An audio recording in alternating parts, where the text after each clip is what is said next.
एक बार एक लड़की ने अपने पिता से कहा, पापा, मैं अब परेशान हो चुकी हूँ। मानो जैसे परेशानियों ने मुझे चारों ओर से घेर लिया है। जैसे ही एक परेशानी का हल मिलता है, वैसे ही दूसरी परेशानी सामने खड़ी होती है। मैं बहुत दुखी हो चुकी हूँ। मेरी कुछ समझ में नहीं आ रहा है कि मैं क्या करूं। अपनी बेटी के इस तरह बात करने से पिता परेशान हो जाता है।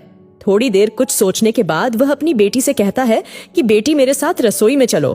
पिता के ऐसा कहते ही बेटी सोच में पड़ गई कि मैंने अपने पिता को अपनी परेशानी बताई और यह है कि मुझे रसोई में चलने को कह रहे हैं। मायूस होती हुई बेटी ने पिता से कहा, ठीक है पापा, चलती हूँ।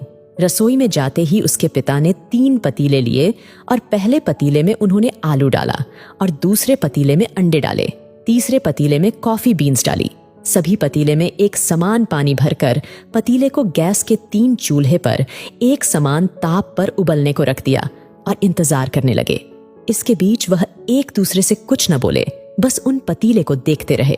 बेटी चुपचाप खड़ी कभी अपने पिता को देखती तो कभी उन पतीले को। करीब 10-15 मिनट बीत जाने के बाद पिता ने उन चूल्हों को बंद कर दिया। इसके बाद आलू वाले पतीले में से आलू बाहर निकाले, अंडे वाले पतीले में से अंडे बाहर निकाले और कॉफी बीन्स वाले पतीले में से बीन्स को बाहर निकाला और फिर अपनी बेटी से कहा, बताओ तुमने क्या देखा?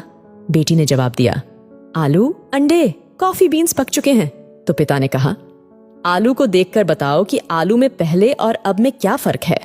बेटी ने कहा, आलू बनने से पहले सख्त से बनने के बाद आलू मुलायम हो गए। अब पिता ने अंडों से छिलके निकालने को कहा। बेटी ने ठीक ऐसा ही किया।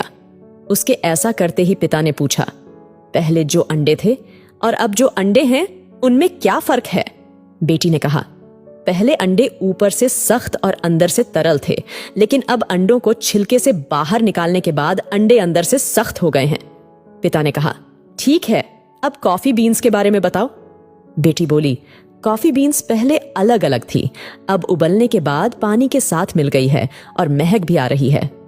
अब पिता ने अपनी बेटी को समझाया कि जैसे इन 3 चीजों को एक समान पानी में एक समान ताप पर एक ही समय पर उबाला, फिर भी परिणाम अलग अलग आए। हमारी जिंदगी भी ऐसी ही है।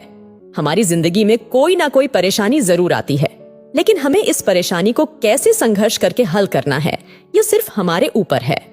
दोस्तों, परेशानी सबकी लाइफ में आती है, लेकिन हमें उन परेशानियों से कैसे बाहर आना है, यह सिर्फ हम पर निर्भर करता है।